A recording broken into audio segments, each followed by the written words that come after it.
రేపే మొదటి ఆషాఢ సోమవారము. ఎంతో పవిత్రమైనటువంటి రోజు. ఈ ఆషాఢ మాసంలో మనకు ఇది మొదటి సోమవారము.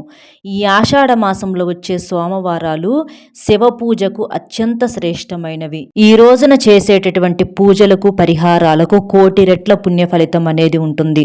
మరి ఇంతటి పవిత్రమైనటువంటి ఈ రోజున మనం చేసే పూజలు పరిహారాలు ఆ శివయ్యకు చెందాలి అంటే ఇంట్లో ఆడవాళ్ళు పొరపాటున కూడా ఈ కూరను వండటం కానీ తినటం కానీ చేయకూడదు. తెలిసి కానీ తెలియక కానీ ఈ కూరను వండినా లేదా తిన్నా కూడా చేతిలో చిల్లిగవ్వలేక అప్పుల పాలైపోతారు, నరకం అనుభవిస్తారు. జన్మ జన్మల దరిద్రం అనేది పట్టి పీడిస్తుంది. అంతేకాకుండా అనారోగ్య సమస్యలు అనేవి పట్టి పీడిస్తూ ఉంటాయి. చాలామంది కూరలు తినకూడదనగానే నాన్ వెజ్ అనుకుంటారు. నాన్ వెజ్ తినకూడదని అందరికీ తెలిసిందే. కానీ కూరగాయల్లో కూడా కొన్ని రకాలైనటువంటి ప్రత్యేకమైనటువంటి కూరగాయలు ఇలాంటి పవిత్రమైన రోజున వండకూడదు, తినకూడదని చెప్పేసి మనకు శాస్త్రాలు చెబుతున్నాయి. అవి తెలిసి కానీ తెలియక కానీ లేదా బయట ఎక్కడన్నా తిన్నా కూడా మనకేంటంటే చాలా సమస్యలు అనేవి పట్టి పీడిస్తాయి. ముఖ్యంగా ధనపరమైనటువంటి సమస్యలు, అప్పుల పాలైపోవటము, అనారోగ్య సమస్యలు నెత్తి మీద వచ్చి పడటము. అంటే ఇలాంటివి తిన్నప్పుడు ఏంటంటే ఇలాంటి రోజుల్లో అధికంగా బరువు పెరిగిపోతారనమాట. మనిషికి బరువు పెరగటం అనేది, ఓవర్ వెయిట్ అనేది చాలా ప్రమాదకరమైనది. మనకు ఈ ఓవర్ వెయిట్ దగ్గర నుంచే అనేక రకాల అనారోగ్య సమస్యలు అనేవి వచ్చి పడుతూ ఉంటాయి అన్నమాట. కాబట్టి అలాంటి బరువు తగ్గటానికి, బరువు పెరగకుండా ఉండటానికి, మానసిక ఒత్తిడి పెరగకుండా ఉండటానికి, మనం చేసే ఉద్యోగ వ్యాపారాలలో ఎలాంటి నష్టాలు అనేవి మనకు కలగకుండా ఉండటానికి, అంతేకాకుండా ఈ రోజుల్లో చూసినట్లయితే చిన్న వయసు పెద్ద వయసు అనే తేడా లేకుండా ముఖ్యంగా చూస్తే చిన్న వాళ్ళల్లో కూడా విపరీతమైనటువంటి దీర్ఘకాలిక వ్యాధులు అంటే థైరాయిడ్, షుగరు, బీపీ, కొన్ని రకాలైనటువంటి హార్మోన్స్ ఇంబ్యాలెన్స్ రావటము, ఓవర్గా వెయిట్ పెరిగిపోవటము, మానసిక ఒత్తిడి, ఇట్లా చాలా రకాలైనటువంటి అనారోగ్య సమస్యలతో నరకం అనుభవిస్తూ ఉంటున్నారన్నమాట. ఏదైనా ఇష్టమైనది తినటానికి లేదు, తాగటానికి లేదు, ప్రశాంతంగా ఉండటానికి లేదు. లేచిన దగ్గర నుంచి కూడా ట్యాబ్లెట్స్ వాడటము. అంటే ఇది కూడా ఒక జీవితమేనా, ఎంత వయసు వచ్చిందని కనీసం ఒక 40, 50, 60 సంవత్సరాలు కూడా రాకుండానే అనేక రకాలైనటువంటి అనారోగ్య సమస్యలు అన్నమాట. మరి అవన్నీ కూడా ఏంటంటే మనం తినే ఆహారం మూలానే అలాంటి మార్పులు చేర్పులు మన శరీరంలో జరుగుతూ ఉంటాయి. కాబట్టి ఈ పూజలు పరిహారాలు ఎంత ముఖ్యమైనవో అలాగే ఈ కూరల విషయం కూడా అంతే ముఖ్యమైనది. కాబట్టి జాగ్రత్త తప్పనిసరి. మరి ఈ రోజున వండకూడని కూరలతో పాటుగా వండుకోవాల్సిన కూరలు, చేయాల్సినటువంటి పూజలు పరిహారాలు, చేయకూడని పొరపాట్లు, ఇలాంటివన్నీ కూడా నేను వీడియోలో క్లియర్గా చెప్తాను. మీరు జాగ్రత్తగా విని దయచేసి ఇంకొంతమందికి వీడియో అనేది రీచ్ అవ్వటం కోసం వీడియోకి ఒక్క లైక్ ఇచ్చి సపోర్ట్ చేయండి. లైక్ చేసినప్పుడు కామెంట్స్ దగ్గర హైప్ వస్తుంది. అక్కడ మీ యొక్క పాయింట్స్ యాడ్ చేసి మీకు తెలిసిన ఫ్రెండ్స్కి కూడా షేర్ చేసి కామెంట్ బాక్స్లో ఓం నమః శివాయ అనే కామెంట్ చేయటం వలన మీకు అంతా శుభం కలుగుతుంది. మనకు హిందూ సాంప్రదాయంలో ఆషాఢ మాసంలో ఈ ఆషాఢ సోమవారాలు, అందులో మొట్టమొదటి ఆషాఢ సోమవారము చాలా ప్రాముఖ్యత అనేది ఉంటుందన్నమాట. ఈ మొదటి ఆషాఢ సోమవారం నాడు ఏంటంటే ఆ శివయ్యను భక్తి శ్రద్ధలతో పూజించటం వల్ల మనకు అదృష్టము, ఐశ్వర్యము, శుభాలు అన్నీ కూడా కలుగుతాయన్నమాట. ముఖ్యంగా ఈ ఆషాఢ మాసంలో వచ్చే సోమవారాలు శివ పూజకు అత్యంత శ్రేష్టమైనవి. ఇంకా ఈ రోజున శివలింగానికి అభిషేకం చేయటము ఇలాంటివి కూడా చాలా మంచిదన్నమాట. శివనామ స్మరణ, ఓం నమః శివాయ అనేటటువంటి మంత్రాన్ని జపించటము, దాన ధర్మాలు చేయటము, అంటే కాస్త గొడుగులు కానీ చెప్పులు కానీ, అలాగే ఉప్పు దానం చేసినా కూడా మనకున్నటువంటి దరిద్రం అంతా కూడా పూర్తిగా తొలగిపోతుంది. కాబట్టి ఈ ఆషాఢ సోమవారాన్ని అస్సలు మిస్ చేసుకోవద్దు. ఈ రోజున మీరేం చేస్తారంటే సూర్యోదయానికి ముందుగానే నిద్ర అనేది లేవాలి. సూర్యుడు వచ్చేదాకా పడుకోకూడదు. ఎందుకంటే మనకు మొత్తం 4 ఆషాఢ సోమవారాలు ఉంటాయి. మిగిలిన సోమవారాలు మీరు చేయకపోయినా చేసినంత పుణ్య ఫలితం కలగాలంటే ఈ సోమవారం ఉదయాన్నే నిద్రలేచి గుమ్మానికి బయట శుభ్రంగా నీటితో కడిగి కల్లాపు చల్లుకొని ముగ్గులు వేసుకొని పసుపు కుంకుమలు చల్లుకోవాలి. గుమ్మానికి బయట వాకిలి కలకలలాడుతూ ఉండాలి. ఇది గుర్తుంచుకోండి. తరువాత ఇంటి లోపల కూడా కాస్త కాస్తంత నీటిలో రాళ్ళ ఉప్పు అనేది వేసేసుకొని ఇల్లంతా కూడా శుభ్రంగా తుడిచి అంటే ఇంట్లో ఏంటంటే నెగిటివ్ ఎనర్జీ, నరుల దిష్టి, జనాల యొక్క ఏడుపు అంటే ఇరుగు పొరుగు వాళ్ళ ఏడుపులు కావచ్చు, లేకపోతే మన ఇళ్లల్లో కూడా మన కర్మలు బాగోపోతే మన అనుకున్నటువంటి మనుషులు మనం ఎవరినైతే నమ్ముతూ ఉంటామో అలాంటి మనుషులు కూడా మన మీద పడి ఏడుస్తూ ఉంటారనమాట. తింటే చూడలేరు, తాగితే చూడలేరు, కాసేపు పడుకుంటే చూడలేరు. మనకెప్పుడు కూడా అనారోగ్య సమస్యలు, మానసికంగా ఎప్పుడూ ప్రశాంతత అనేది ఉండదు. అదంతా కూడా తొలగించుకోవటానికి ఈ ఉప్పు నీటితో ఇల్లంతా కూడా శుభ్రంగా తుడవటం అనేది చాలా శ్రేష్టమైనది. అంతేకాకుండా క్రిములు నశిస్తాయి. ఇంట్లో ఉన్నటువంటి ఈ నెగిటివ్ ఎనర్జీ అంతా కూడా పూర్తిగా తుడిచిపెట్టుకుపోతుంది. ఇలా ప్రతి గదిలో కూడా ప్రతి మూలలో కూడా శుభ్రంగా ఇల్లంతా ఉప్పు నీటితో తుడవండి. తరువాత తలస్నానం అనేది చెయ్యాలి. ఈ రోజున తలస్నానం ఏమీ తినకుండా పరగడుపున చేస్తే చాలా చాలా మంచిదనమాట. అలా తలస్నానం చేసి స్నానం చేసేటటువంటి నీటిలో ఇవి కలుపుకొని చేయండి. మీరు చిటికెడంత విభూది అంటే మనం శివాలయాలకు వెళ్ళినప్పుడు అక్కడ విభూది దొరుకుతుంది. అది చక్కగా ఒక పొట్లంలో కట్టుకొని తీసుకొచ్చుకొని ఇలా సోమవారాల్లో చిటికెడ విభూది వేసుకొని స్నానం చేస్తే చాలా మంచిది. మనకున్న దోషాలు తొలగిపోయి శివయ్య యొక్క ఆశీర్వాదం కలుగుతుంది. లేదా బిల్వదళాలు వేసుకొనైనా స్నానం చేసినా కూడా మనకు 1,000,000 జన్మల పుణ్య ఫలితం కలుగుతుంది. ఇవి రెండు అందుబాటులో లేకపోతే చిటికెడంత పసుపు వేసుకొని మీరు స్నానం చేసినా కూడా మీకు అంతా శుభం కలుగుతుంది. మీ జాతకంలో ఉన్నటువంటి జాతక దోషాలన్నీ కూడా కడుక్కొని పోతాయన్నమాట. దేహం వజ్రంలాగా మారుతుంది. ఆ శివానుగ్రహంతో నిండు నూరేళ్ల ఆయుష్ కలుగుతుంది. ఈ స్నానం సముద్ర స్నానం, నదీ స్నానం అంత పవిత్రంగా మారుతుందన్నమాట. కాబట్టి స్నానం చేసేటటువంటి నీటిలో ఏదో ఒక వస్తువైనా మనం చెప్పినట్లుగా వేసుకొని స్నానం చేస్తే మీకు అంతా మంచి కలుగుతుంది. అలా స్నానం చేసిన తరువాత శివుడికి ఎంతో ఇష్టమైనటువంటి తెలుపు రంగు వస్త్రాలు కానీ అంటే ఈ తెలుపు రంగు వస్త్రాలు వేసుకుంటే మన మనసుకు శాంతి అనేది కలుగుతుందన్నమాట. లేదా ఆరెంజ్ కలర్లో ఉన్నటువంటి వస్త్రాలు వేసుకోవటం వల్ల కూడా మంచి జరుగుతుంది. మీకున్నటువంటి నరదిష్టి కూడా పూర్తిగా తొలగిపోతుంది. లేదా బంగారు రంగులో ఉన్నటువంటి వస్త్రాలు వేసుకోవటం వలన కూడా మీ యొక్క జీవితం అనేది బంగారం లాగా మారుతుంది. మీ భవిష్యత్తు బంగారుమయమవుతుందన్నమాట. ఇలా ఈ 3 రంగుల్లో ఏవైనా మీరు వేసుకోవచ్చు. ఆడవారైనా మగవారైనా ఇలాగే చేయండి. తరువాత ఇల్లంతా కూడా పసుపు నీటిని చిలకరించండి. పసుపు నీటిని చల్లుకోవటం వలన ఇల్లంతా పవిత్రంగా మారుతుంది. ఇంట్లో ఉదయం సాయంత్రం కూడా ధూపం వేసుకోండి. ధూపం వేయటం వలన ఆ ధూపం యొక్క పొగ రూపంలో దుష్ట శక్తులన్నీ కూడా బయటికి పారిపోయి ఇల్లంతా కూడా ఒక మంచి పాజిటివ్గా మారుతుందన్నమాట.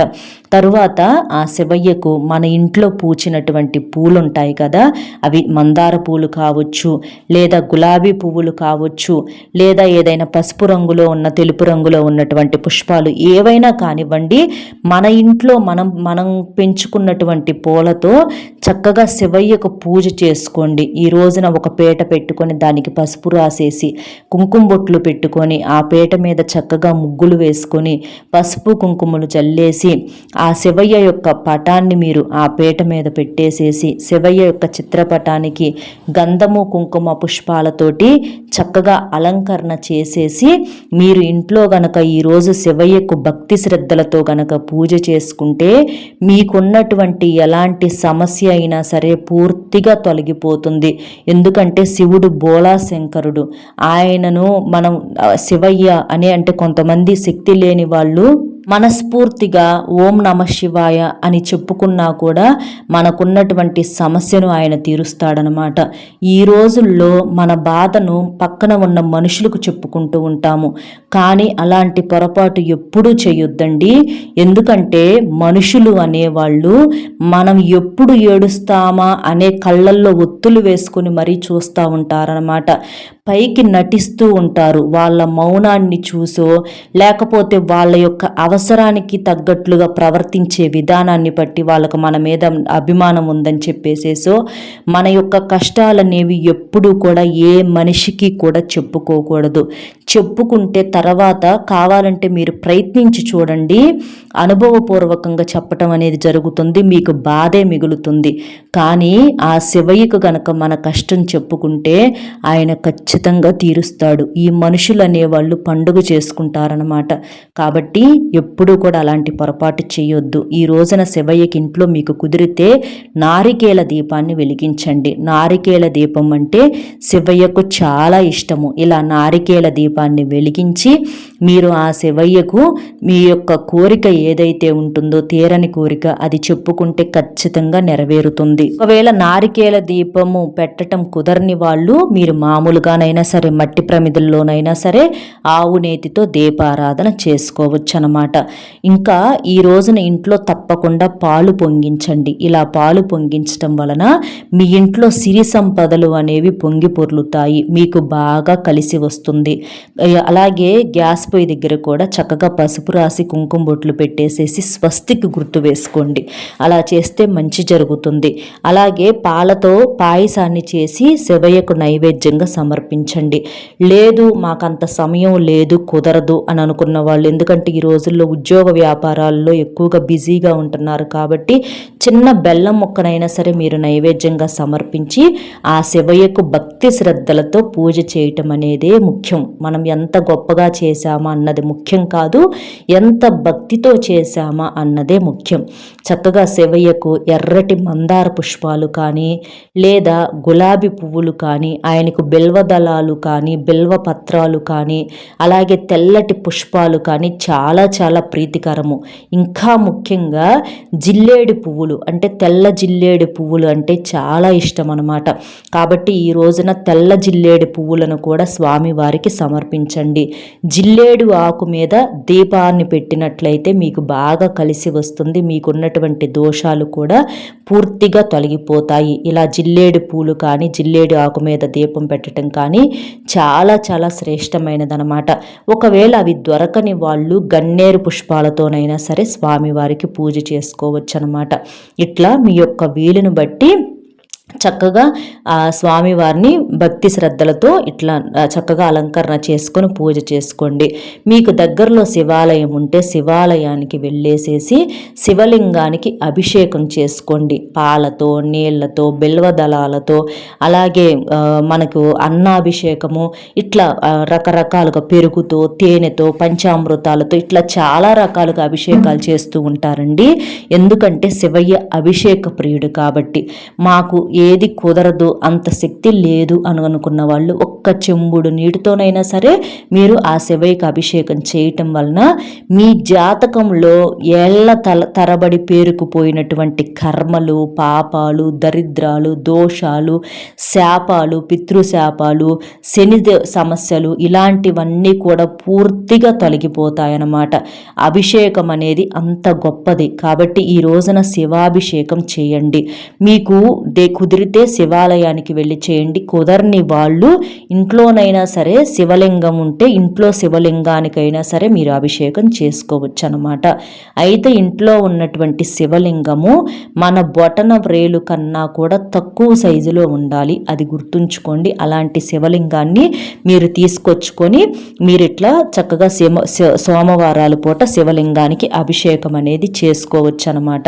కాకపోతే ఇంట్లో శివలింగం ఉంటే ప్రతిరోజు శివలింగానికి అభిషేకం చేయాలని చెప్పేసి చాలామంది కూడా తెచ్చుకోవటానికి ధైర్యం చేయరు అనమాట. అలాంటి వాళ్ళు దగ్గరలో ఉన్న ఇట్లా శివాలయానికి వెళ్ళేసేసి మీరు చక్కగా అభిషేకం అనేది చేసుకోవచ్చు అనమాట. రేపు ఈ ఆషాఢ సోమవారం నాడు ఈ శివాలయంలో భక్తులు కితకితలాడుతూ ఉంటారండి.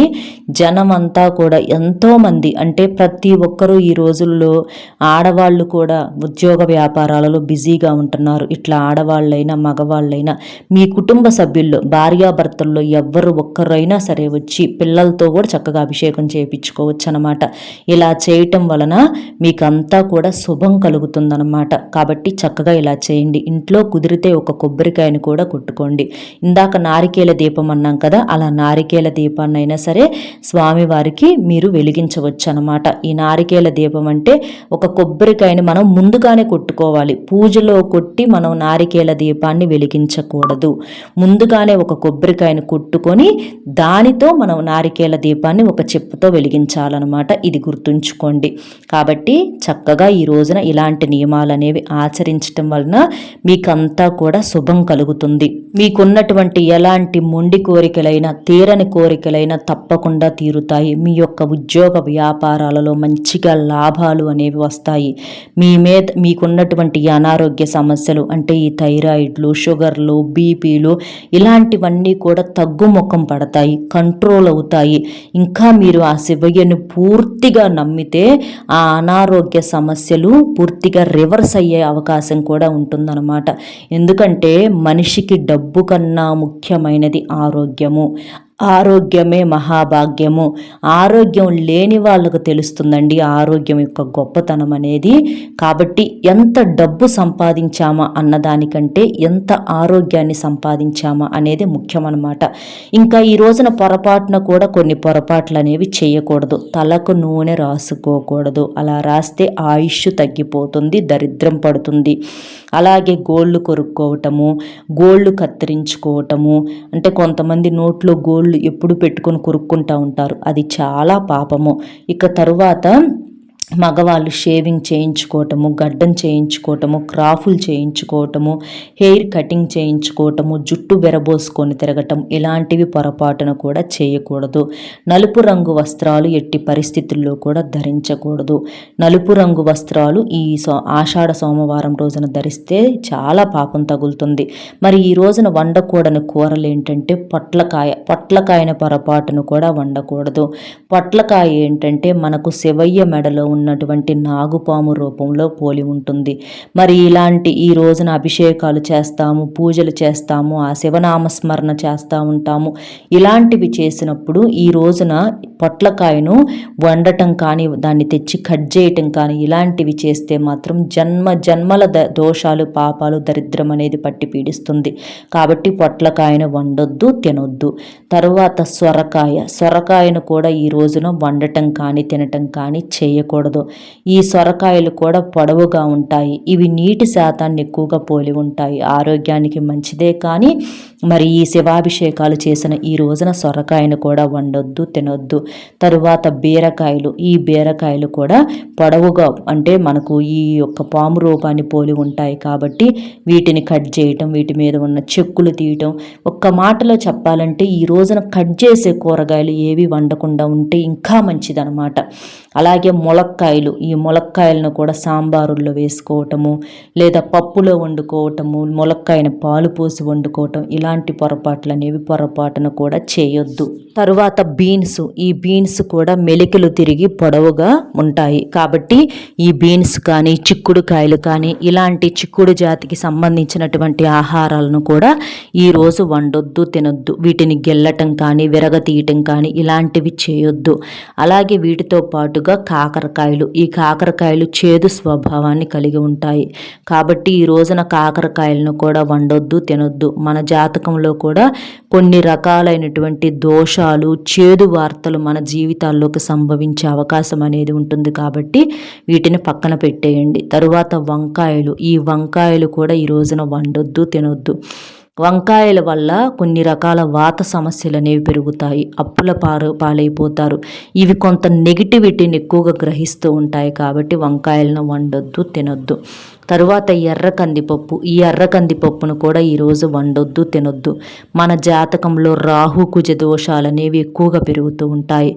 మీరు కావాలంటే మామూలు పప్పును వండుకోవచ్చు. మామూలుగా మనకు పచ్చ కందిపప్పు ఉంటాయి, పెసరపప్పు ఉంటాయి, ఇలాంటివి వండుకోవచ్చు. చలువ చేస్తే కానీ ఎర్ర కందిపప్పు వేడి. తరువాత బూడిద గుమ్మడికాయ. ఈరోజు బూడిద గుమ్మడికాయను కూడా ఈ రోజున జ్యూసుల రూపంలో కానీ, అంటే ఎక్కువగా జ్యూసుల రూపంలో వాడుతున్నారు. కానీ ఈ రోజున వీటిని బూడిద గుమ్మడికాయ జ్యూసును తాగొద్దు. తరువాత తీపి గుమ్మడికాయ కర్రీ ఆరోగ్యానికి చాలా మంచిది. ముఖ్యంగా థైరాయిడ్ పేషెంట్స్కి కానివ్వండి, షుగర్ పేషెంట్స్ కూడా కొంచెం మంచిదే. ఇది విడి రోజుల్లో వండుకోవచ్చు కానీ ఈ రోజున వద్దు. తరువాత ఈ మష్రూమ్స్ నాటు పుట్టగొడుగులు కావచ్చు, హైబ్రిడ్ పుట్టగొడుగులు కావచ్చు, ఏవైనా కానివ్వండి, ఈ రోజున వీటిని వండొద్దు, తినొద్దు. ఇవి నాన్ వెజ్తో సమానం. పుట్టల మీద పీక్కొస్తూ ఉంటారు కాబట్టి ఇవి వండొద్దు. తరువాత చికెను, మటను, చేపలు, రొయ్యలు, పీతలు, నత్తలు, ఎండు చేపలు, ఎండు రొయ్య పొట్టు, రొయ్యల కారం అని చెప్పేసి, లేకపోతే ఫిష్ ఫ్రైలు కానివ్వండి, ఇలాంటివి, ఆఖరికి కోడిగుడ్డు కూడా నాన్ వెజ్జే. చాలామంది తెలియక కోడిగుడ్డును వెజ్ అంటారు. కోడి పెడితే గుడ్డు వస్తుంది, కానీ ఈ గుడ్డు అనేది ఏ చెట్టుకి కాయట్లేదు. కాబట్టి కోడిగుడ్డును కూడా ఈరోజు వండొద్దు, తినొద్దు. మీరు ఇప్పుడు మనం చెప్పినటువంటి ఈ ఆహారాలు ప్రత్యేకంగా ఏవైతే ఉన్నాయో వీటిని పూర్తిగా అవాయిడ్ చేసేసేయండి రేపు ఆషాఢ సోమవారం రోజున. ఇవి తప్ప మిగిలినవి ఇంకా మనకు చాలా రకాలు ఉన్నాయి కదండి. అలాంటివి ఏవైనా వండుకోవచ్చు. అంటే టమాటాలు వండుకోవచ్చు, లేదా దొండకాయలు వండుకోవచ్చు, బెండకాయలు వండుకోవచ్చు. ఇంకా అన్నింటికన్నా ముఖ్యంగా అసలు ఈ కట్ చేయని కూరగాయలు ఏవైతే ఉంటాయి, ఈ కట్ చేసే కూరగాయలను పూర్తిగా అవాయిడ్ చేసేసి పచ్చకందిపప్పు, పెసరపప్పు ఇలాంటి వాటిని వండుకొని తింటే చాలా మంచిది. దద్దోజనము, పెరుగన్నము, మజ్జిగ, ఇంకా పాలు, పండ్లు ఇలాంటివి తీసుకుంటే చాలా చాలా మంచిదన్నమాట. కాబట్టి చక్కగా ఇలాంటి నియమాలు అనేవి ఆచరిస్తే మీరు చేసే పూజలకు, పరిహారాలకు, దాన ధర్మాలకు మంచి విశేషమైనటువంటి ఫలితం ఉంటుందన్నమాట. మీ యొక్క ఉద్యోగ వ్యాపారాలలో బాగా కలిసి వస్తుంది. మీ భర్త సంపాదన పెరుగుతుంది. పిల్లల్లో కూడా మంచి జ్ఞాపక శక్తి, తెలివితేటలు అనేవి పెరుగుతాయి.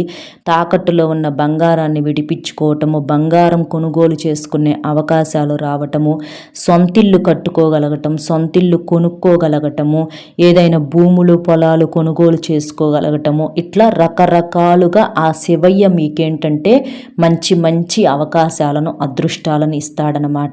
భార్యాభర్తల మధ్య కూడా సఖ్యత పెరుగుతుంది.